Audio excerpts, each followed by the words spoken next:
Alright, our special focus this Saturday is bureaucracy killing CRPF jawans in the Naxal belt. A Mail Today investigation reveals that 85,000 jawans have just 800 bulletproof helmets to share.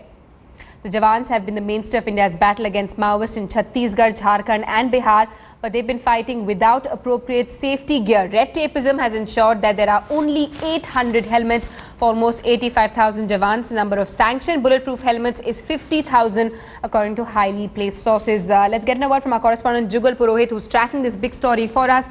Jugal, any reaction from the Union Home Ministry to this expose?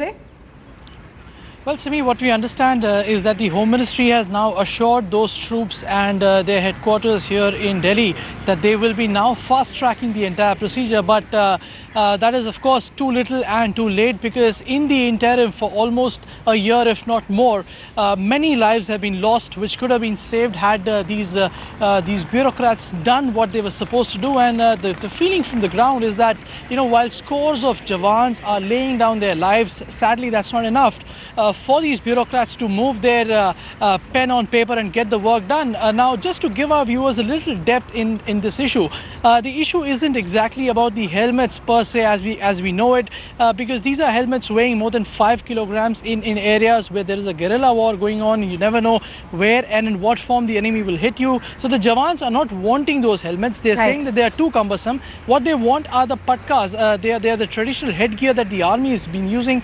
And even though the Bureau of Police Research and Development in Delhi, after directions from the Home Secretary, has agreed to actually allow 20,000 of these headgear patkas, as they are called, to be purchased, but the Police Modernization Division in the Ministry of Home Affairs has been sitting over it, and sadly this is what is affecting the morale of the troops fighting. Remember, in the past we've reported how there is no cell phone connectivity in these areas, communication is a big problem, mobility is a big problem, and now, as we are seeing it, even basic fighting gear that these jawans should have had in what is obviously India's oldest insurgency is not being provided. So this is the state of affairs, Simi, and now by merely saying that they'll be fast-tracking it is, I'm afraid, a little too late, and too little too late coming in the day. Back to you. Absolutely. Clearly there's bureaucratic and political apathy that's causing deaths in this region of CRPF jawans. Jugal, thanks so much for that update.